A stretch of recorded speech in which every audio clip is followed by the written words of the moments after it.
em Vila Guilhermina e eu estava com essa mesma roupa. Aí na hora que eu falei, gente, eu estou indo para Jardim Arpoador. A saia não era essa não.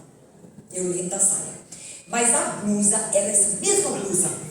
Quando eu vim aqui no Jardim Arpoador. Que bom, né? Não foi intencional, foi uma coincidência.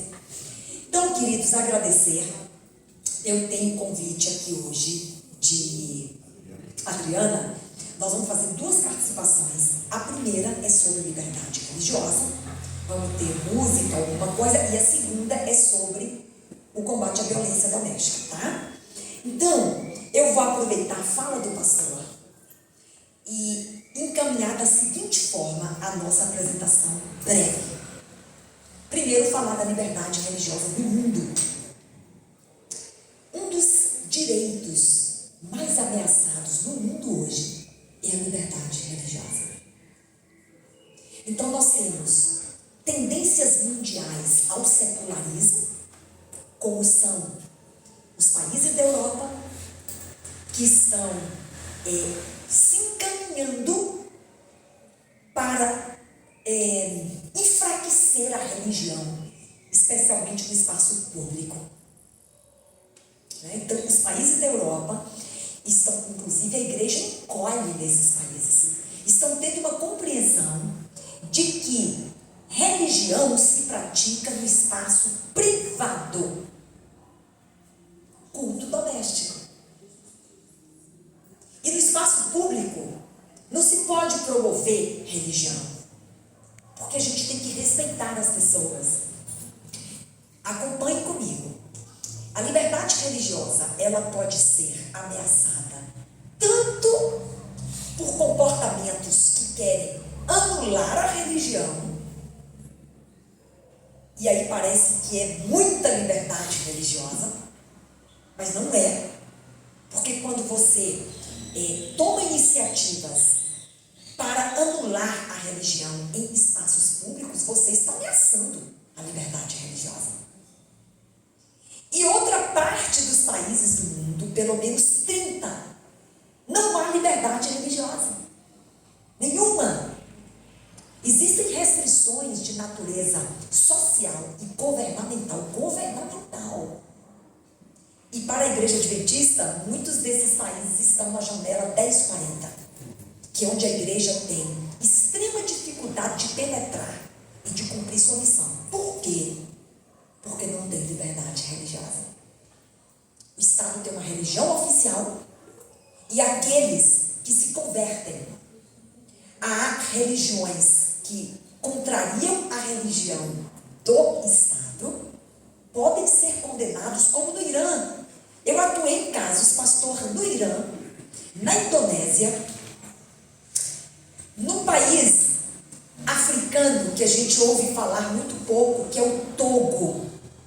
E no caso do Togo, foi um pastor adventista, pastor Monteiro, que é um cidadão cabo-verdiano, que ele foi acusado injustamente lá no Togo, onde ele era pastor, pela prática de um crime que ele não praticou, uma acusação sem provas, uma prisão de mais de 500 dias.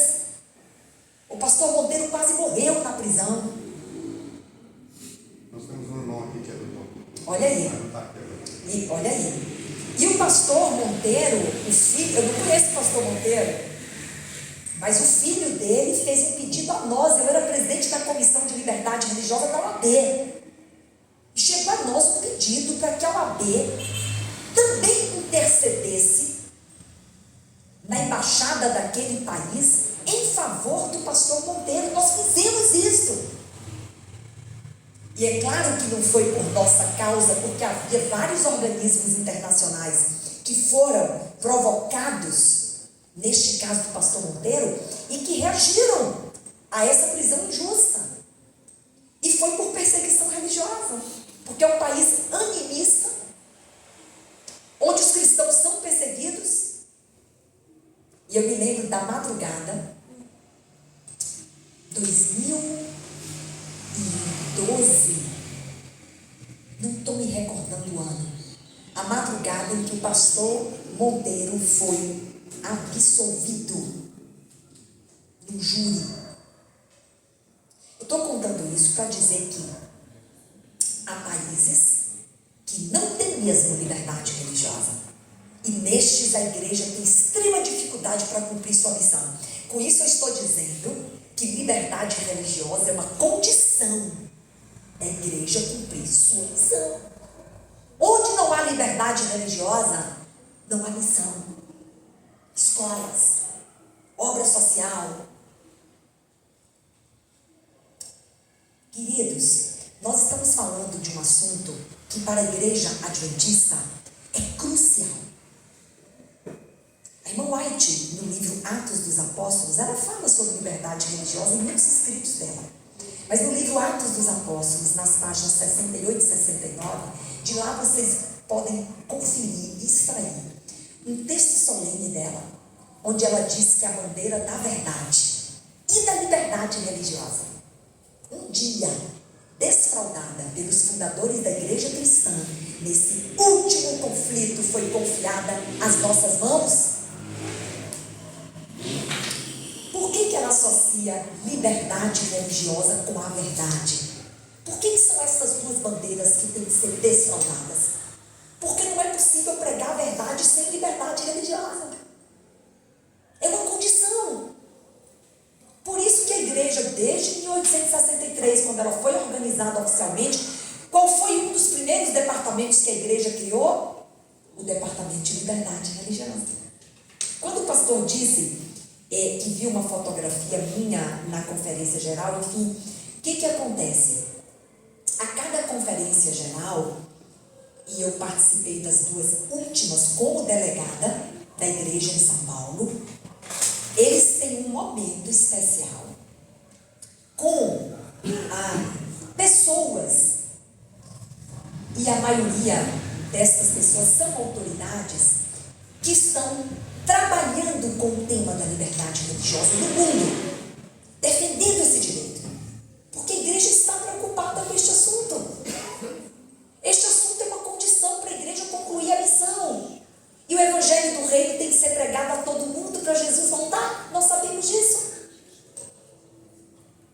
Então, pastor, a cada conferência geral existe um momento dedicado à liberdade religiosa. Uma reunião à parte com essas pessoas, não é? E na primeira que eu participei, foi criada nessa reunião a Associação Internacional de Pessoas Públicas Adventistas, cuja sigla em inglês, eu não vou me arriscar, porque eu não falo inglês, é o APOA, Associação Internacional de Pessoas Públicas Adventistas. Naquela oportunidade, eu tive a honra de ser escolhida para a diretoria. 3 diretores do mundo. Um senador pela Jamaica, um embaixador dos Estados Unidos nas Filipinas. E aí, quando eu pensei que não, eu escutei um Damaris. Falei, gente, acho que é meu nome. Estão falando meu nome nesse negócio. Era meu nome mesmo. Tinha uma pessoa me ajudando na tradução, e ele falou, é você, tá? Bem, a pandemia interrompeu muitos sonhos e a gente não conseguiu avançar muito, né? Na conferência geral deste ano, aliás, a conferência geral foi adiada por 2 anos. Era para ela ter acontecido em 2020, que são 5 anos, é um quinquênio. Ela foi adiada por 2 anos porque as pessoas não podiam entrar nos Estados Unidos. Fronteiras fechadas, pandemia, essa coisa horrorosa que a gente viveu. Em 2015, portanto, neste ano, em junho, foi a nossa conferência geral da Igreja Adventista. E a Igreja de São Paulo me deu novamente a honra de estar lá como delegada. E novamente tivemos esta reunião. Aí eu me graduei um pouquinho, viu, pastor? Eu me graduei um pouquinho. E aí me elegeram presidente dessa Associação Internacional de Pessoas Públicas Adventistas. Agora, não, eu já estou com uma professora de inglês. inglês, porque eu falei, agora eu tenho que aprender inglês, querendo ou não. Eu tenho que falar inglês, porque nós temos reuniões e agora virtuais, não é? E eu estou precisando mesmo falar inglês. Por que que a igreja, através do seu Departamento Mundial de Liberdade Religiosa, cria uma organização de pessoas públicas adventistas? Sabe qual é o sentido disso? Para que essas pessoas públicas, nos seus países de origem, possam, através da sua influência como autoridades, proteger a liberdade religiosa. É uma estratégia inteligente, não é? Então, nos países, claro que há países do mundo que nós não temos uma autoridade adventista, mas nós temos países do mundo, como as Ilhas Fiji, cujo presidente da república é um adventista. Nós temos países do mundo com adventistas nos parlamentos, senadores, em muitos não se chamam deputados, congressistas. Então, a igreja quer manter essas pessoas juntas. O desafio nosso agora, pastor, e nós estamos elaborando um material, vai chegar uma carta para cada presidente de divisão no mundo. O presidente da divisão vai receber uma carta da UAPOA dizendo: presidente, pastor, nos diga quem são as pessoas públicas da sua divisão. Porque imagina, eu estou aqui no Brasil, como é que eu vou saber quais são as pessoas públicas adventistas lá na Inglaterra? Não sei quem são. A própria igreja terá que nos dizer quem são essas pessoas, em que países elas estão. Nós vamos cadastrá-las e vamos manter-nos numa rede. Olha que coisa preciosa, queridos, eu fico arrepiada. Nós vamos nos manter em rede. Quando acontece um problema de liberdade religiosa em um país, nós estamos em rede. Nós vamos compartilhar as nossas experiências. Nós vamos dizer ao companheiro do país, esse companheiro é uma palavra complicada, o amigo, nós vamos dizer para o amigo do país adventista: olha, meu amigo, aqui nós estamos adotando essa prática.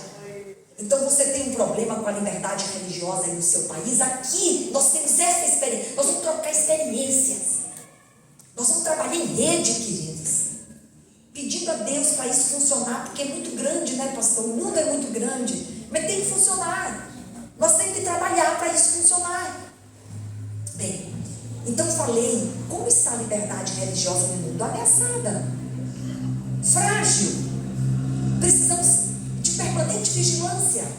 Precisamos de estratégias como esta para a gente proteger o direito, para a gente defender, para a gente promover. No Brasil, o Brasil é um país de dimensões intercontinentais e é um país que está recebendo nesse grande movimento migratório que acontece no mundo inteiro. E as pessoas estão saindo dos seus países, indo para outros países. Tem um movimento migratório no mundo. E o Brasil tem sido uma porta de entrada de imigrantes. São Paulo é uma porta. E os imigrantes trazem consigo, quando eles vêm, suas religiões, suas culturas, suas vivências. E nós temos que nos preparar para respeitar essas pessoas. Quando o pastor contou, e ele esteve conosco lá no Palácio dos Bandeirantes, quando a lei de liberdade religiosa, que Deus me deu a honra, queridos, a lei, pastor, já está indo para os Estados Unidos, traduzida para o inglês, para outros países da América do Sul. Eu estava na Argentina essa semana, e eles estão muito interessados nessa lei, a primeira lei de liberdade religiosa do Brasil, 80 artigos, e feita, queridos, com estudo, com experiência, com apoio de juristas, de grandes juristas brasileiros. Nós elaboramos um texto de lei que fosse inclusivo, que alcançasse o direito de todos, porque nós adventistas cremos que liberdade religiosa é para todos. E se não for para todos, não pode ser só para os adventistas. É como nós cremos. Não sou eu que estou dizendo.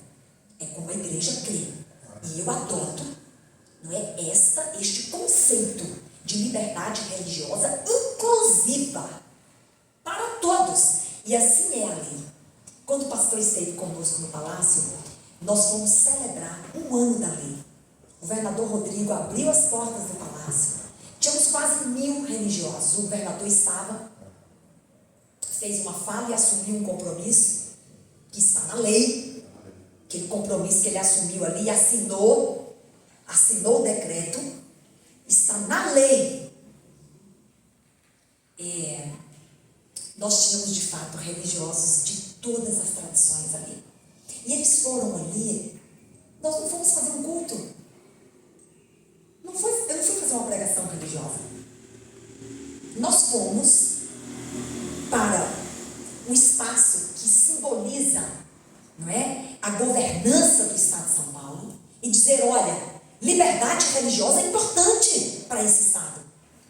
Liberdade religiosa precisa incluir todas as pessoas e garantir o direito de todos. Olha, tem um poema de Bertolt Brecht, eu não sei de cor todo, mas algumas partes eu sei, e eu gosto muito. Ele fala assim: levaram os judeus, eu não me importei, porque eu não sou judeu. Eu arrepio toda vez que eu falo. Levaram os negros, eu não me importei, não sou negro. Levaram o meu vizinho, eu não me importei. Um dia vieram me levar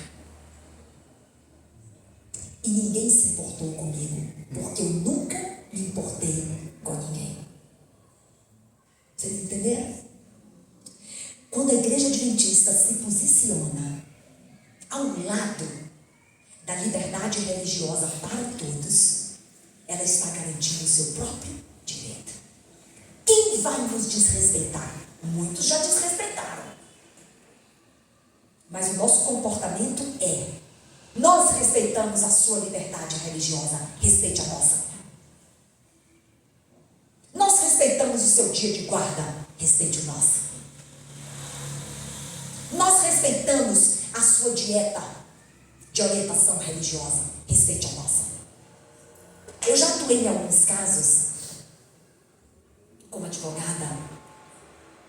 Há quase 20 anos eu faço esse trabalho. Um deles, uma coisa tão singela. Nessa palestra que eu fiz em Buenos Aires agora, na quinta-feira, meu marido falou assim comigo.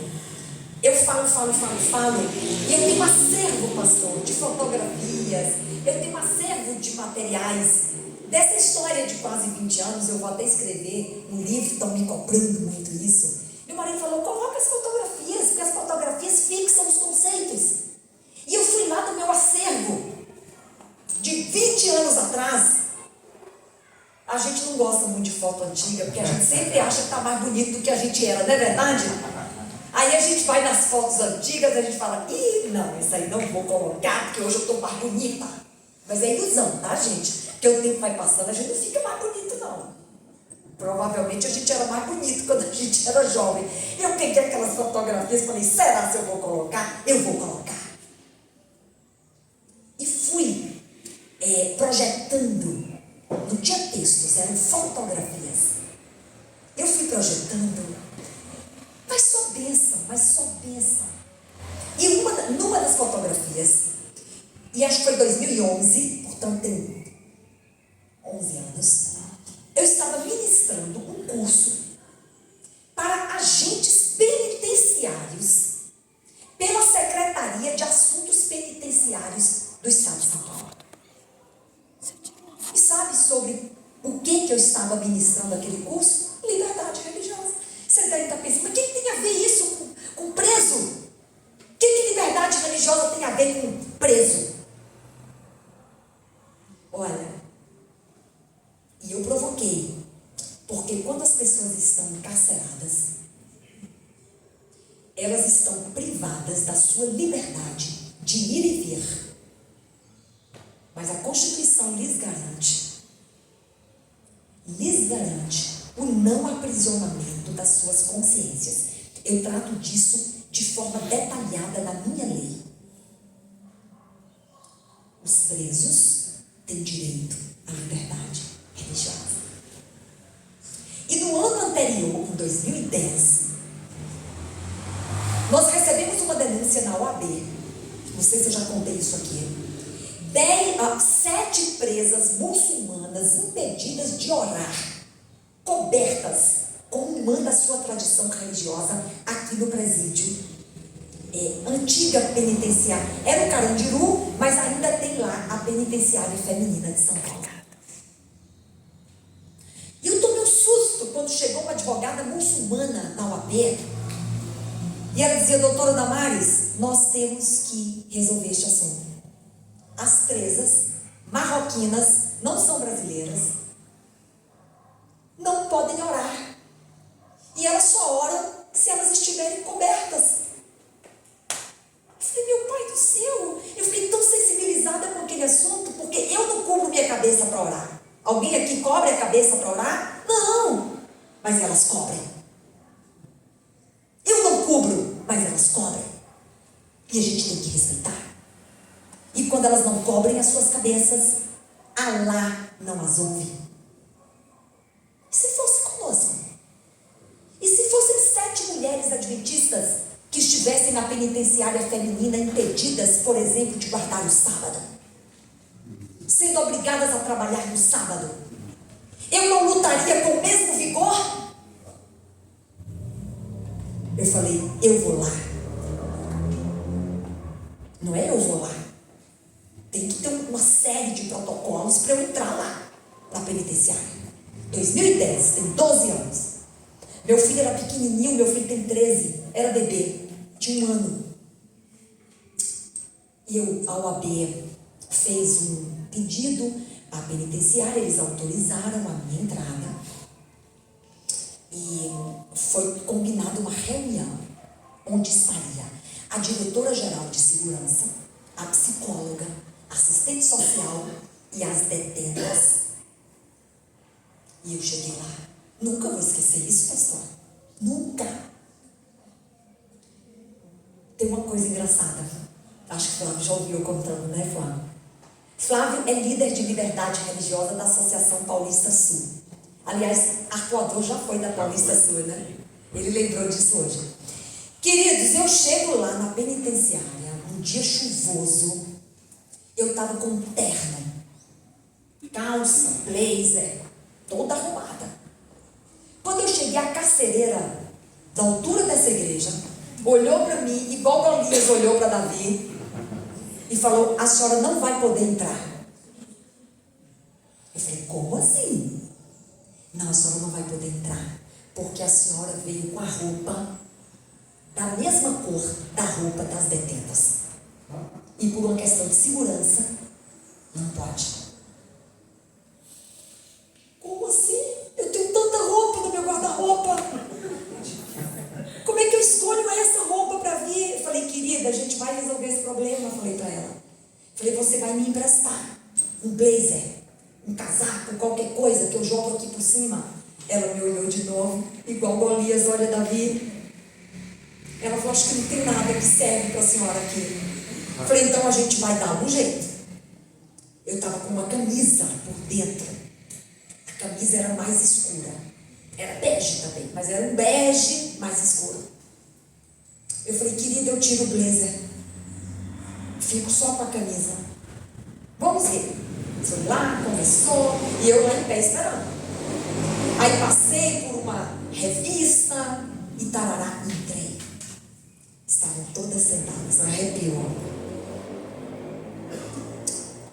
E eu falei para a diretora de segurança, falei: querida, nós temos que resolver, vamos encontrar uma solução aqui. Ouvi as presas, uma traduzindo a outra, uma confusão, porque elas não falavam português. Tinha uma gestante, ai que dó, 10 minutos, né? Para eu encerrar essa parte, você vai me avisando. Nossa, eu não falei quase nada, mas aí eu volto outro dia, né? É que eu começo a contar histórias, gente, mas as histórias fixam os conceitos, né? E aí é pra gente entender que a liberdade religiosa não é só a cartinha que o pastor falou. É para isso que eu estou contando tanta história.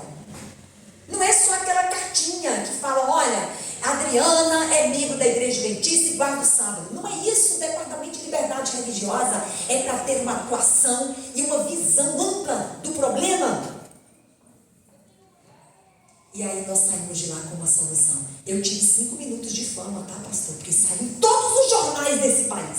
Se vocês jogarem lá, presas muçulmanas, no Google, presas muçulmanas impedidas de usar o véu, você vai ver um tanto de notícia que vai aparecer. E nós saímos com uma solução. Elas receberam 2 lençóis brancos, que é uma cor diferente. Era mais questões de segurança, essa cobertura da cabeça, né? Mas elas receberam 2 lençóis brancos para 5 vezes ao dia, porque são as vezes que os muçulmanos oram, eles se cobrirem, elas se cobrirem a cabeça e o corpo, que é o ideal para fazerem as suas orações. Assunto resolvido. Então, queridos, a Igreja Adventista, e eu saí dali, sabe, olha, mas tinha um significado aquilo ali, porque eu não oro coberta, mas elas oram. E nós cremos como igreja que a liberdade religiosa é para todos. E se as pessoas escolheram uma crença diferente da nossa, nós temos que respeitar. E no meu caso, que defendo o direito, e o direito não é maior para adventista, eu defendo o direito de todos. Se eu for contar as histórias aqui, quantos grupos religiosos nós atuamos, não é para defender o preceito religioso dele. Quem tem que defender o preceito é ele. Quem tem que fazer a pregação dele é ele. Eu estou falando de direito. O direito de professar. Porque se eu nego o direito deles, eu começo a perder o meu, como adventista. Eu atuei muito em casos para os mormons. É um grupo religioso que eu respeito muito. São muito sérios.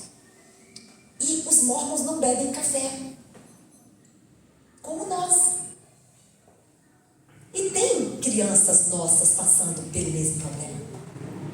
Os mormons não bebem café. E crianças mormons sendo obrigadas em escolas públicas de São Paulo a beberem café com leite na merenda. Esse assunto chegou para nós lá na Madeira. O que a gente fazia? Oficiava a escola. Qual o problema, qual o prejuízo de separar o café do leite, pastor? Se a criança não bebe café, põe só o leite no copo da criança. Isso é muito mais simples do que violar a consciência daquela criança ensinada na casa dela, pelos pais dela, que ela não bebe café. Imagine o tamanho da violência. Obrigar uma criança a ingerir um alimento que ela aprendeu na casa dela, na igreja dela, que ela não deve ingerir. Quando eu fui fazer esse curso dos agentes penitenciários, depois que teve esse fato de 2010, eu falei, a gente tem que capacitar os agentes penitenciários para eles respeitarem a religião dos presos. Olha que coisa linda, gente. Eu passei essa fotografia lá em Buenos Aires agora. Ideia do meu marido. Ele falou, coloca as fotografias para você ir pontuando onde a liberdade religiosa precisa prosperar. E aí, quando eu estava fazendo a palestra lá na Secretaria de Assuntos Penitenciários, um agente penitenciário levantou a mão. Doutora Damares, eu quero fazer uma pergunta. Pois não. Eu tenho um preso lá, na minha carceragem, que ele não come carne de porco. Eu falei, vixe, meu pai do céu, quem é que não come carne de porco? Eu fiquei assim, ó. Ele não come carne de porco. E quando a gente serve, carne de porco é mais barato, né? Deve servir muita carne de porco nos presentes. Ele fala que não quer comer. Que ele não come, que a religião dele proíbe. O que eu devo fazer? Eu falei, você tem que servir uma coxinha de frango para ele. Porque o prejuízo é da consciência, da violação da consciência é muito maior. E ele precisa ingerir alguma proteína. Imagina se servir carne de porco a semana toda, o mês inteiro. Vai comer só arroz e feijão? E a proteína? Eu falei, então você vai servir uma coxinha de frango para ele. Porque isso não custa nada. E você vai respeitar a consciência religiosa dele. Vocês entenderam tudo. Nós, adventistas, defendemos liberdade religiosa para todos. Em todos os lugares. É através deste comportamento religioso que nós estamos garantindo a nossa liberdade religiosa. Por isso, queridos, e aí eu trago para o plano espiritual, Jesus nunca separou pessoas por sua religião. Aliás, Jesus nunca separou pessoas por nenhuma razão. Quem separa pessoas somos nós. Nós é que separamos pessoas. E separamos muitas vezes por causa da religião que elas têm. Lucas 5, do verso 29 ao verso 32, vocês conhecem bem, não precisa nem abrir, que o tempo está me matando ali. Aquela experiência de Jesus na casa de Levi e Mateus. Jesus sentou na mesa com quem? Com todos. E os mestres da lei, escribas, fariseus, ficaram super incomodados. E falam, quem é esse homem que se mistura com todo mundo? A gente não se mistura com publicano. A gente não se mistura com pecadores. Jesus não separava pessoas. Jesus queria incluir todos no seu reino. Ele queria não, ele quer. E está contando comigo e com você. Na hora que entrar uma pessoa nessa igreja, usando roupas que nós não usamos, e com comportamentos que nós não temos, e com um dia de guarda que não é o nosso, e se alimentando de alimentos que nós não ingerimos, nós temos que respeitar, e mais do que isso, nós temos que amar pessoas. Esse é o Evangelho de Jesus. E Jesus, nos versos 31 e 32, falou: os sãos não precisam de médico. Quem precisa de médico são os doentes. E eu não vim buscar justos. Eu vim buscar quem? Pecadores ao arrependimento. A liberdade religiosa, ou a defesa dela, tem esse sentido. Tem esse espírito de inclusão, de respeito por todos, de amor pelas pessoas. Mas tem também o objetivo de garantirmos a nossa liberdade religiosa, respeitando a dos outros. E tem também o sentido de dar testemunho da nossa fé. Uma vez uma diretora, uma mãe adventista, me telefonou. Eu não conheço essa pessoa pessoalmente, muitas não conheço. Doutora Damares, eu estou desesperada, meu filho estuda na escola e está tendo atividades aos sábados. Eu falei, então vamos. Não tinha lei ainda. Agora tem a lei. Nós não temos mais problema em São Paulo, ou não deveríamos ter, porque a lei é clara. São 4 artigos garantindo o dia de guarda nas escolas militares, no serviço público, nas relações de trabalho, concurso, está garantido sábado. Mas naquele tempo não estava. Eu falei, então, eu vou ligar para a diretora da escola. Olha que tristeza. Alô? Aqui é a doutora Damares, eu sou presidente da Comissão de Liberdade Religiosa da OAB. E tem um caso aí na escola e contei para ela. Ela falou assim para mim, a senhora sabe quem é esse rapaz? Aí eu gelei, no pé a cabeça. Não sei. Então eu vou dizer para a senhora quem é ele. Sabe por que ele está pedindo para ser dispensado no sábado? Porque ele não quer saber de nada aqui na escola. Quer ficar na porta. Ele está querendo ser dispensado das aulas e das provas. É um aluno trabalhoso. E foi me contando as condutas daquele aluno aluno que estava reivindicando o direito de guardar o sábado. Quando nós reivindicamos o nosso direito à liberdade religiosa, é para dar testemunho da nossa fé. Quando lá no trabalho nós temos alguma dificuldade com o sábado, o nosso chefe tem que olhar para nós e dizer, sabe o quê? Eu vou liberar o sábado. É o melhor funcionário que eu tenho na empresa. Isso já aconteceu quantas vezes? É o melhor funcionário, é o mais esforçado. Eu também ouço experiências lindas, recentemente, igrejas por onde eu passo. Louvo a Deus por isso. Doutora Damares, olha, a senhora me ajudou no ano de 1900 antigamente. E aí, como é que está lá? Estou me formando. O outro fala, já estou na empresa, tenho não sei quantos anos, não tive mais problema. Um dia desses eu estava no INCOR, sabe o INCOR? Instituto do Coração ali, minha irmã veio fazer um procedimento aqui na Bahia, e eu estava lá sentada aguardando a cirurgia, que foi muito longa, 8 horas. E aí chegou uma moça, enfermeira do hospital. Eu fiquei tão preocupada, eu achei até que já era uma notícia da minha irmã, estava muito rápido para ter notícia. A cirurgia ia durar tantas horas.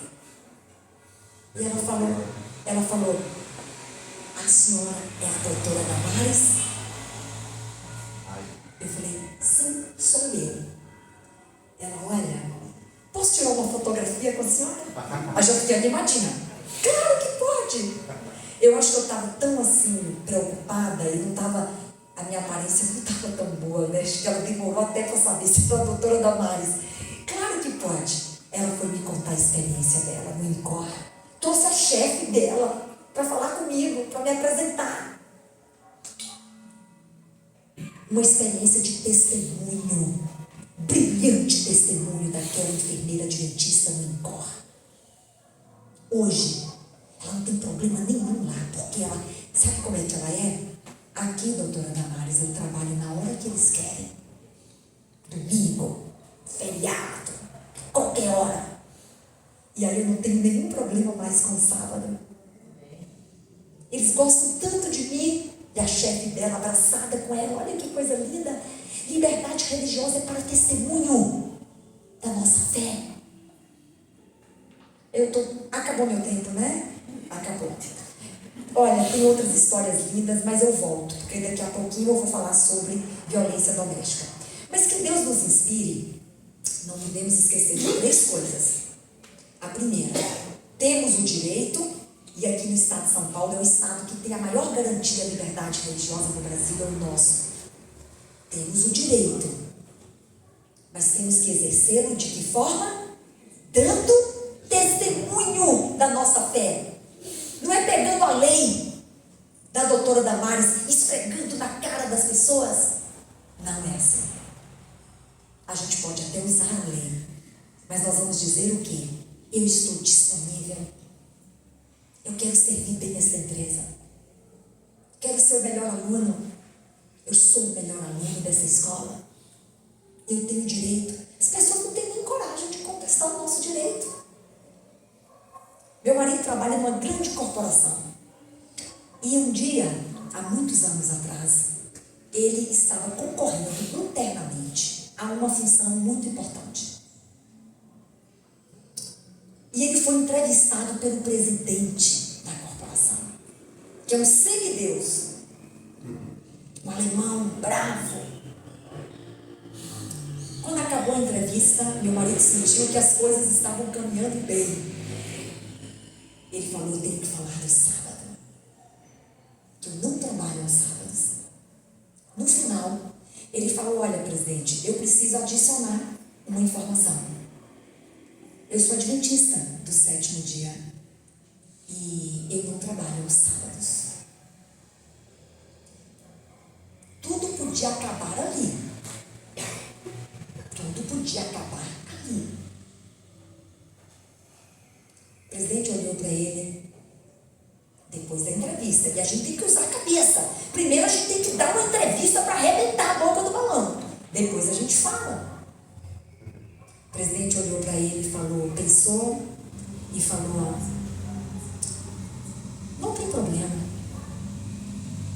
nós o dispensaremos aos sábados. Quando meu marido saiu, meu marido fala um pouco de alemão. Ele escutou o presidente falar com a secretária. Mais ou menos assim, ó. É esse. E ele foi escolhido. E às vezes ele viajava com o board da empresa, presidente, vice-presidentes, e no sábado eles iam desenvolver alguma atividade e meu marido ia para a igreja. Ninguém reclamava. Estava tudo certo, porque eles queriam aquele funcionário bom, qualificado, trabalhador. E não importa se ele guarda o sábado, nós queremos ele. Vamos respeitar o sábado. Que Deus nos capacite. Não é simples. Teriam outras lições importantes a compartilharmos aqui, mas a principal delas é que através da liberdade religiosa nós possamos dar um poderoso testemunho da nossa fé, respeitando pessoas e amando as pessoas, independentemente da religião que elas professam, porque o Evangelho de Jesus é inclusão e salvação de pessoas, de todas. É como Jesus deseja e como Ele tem se esforçado para levar-nos todos para o céu. Amém.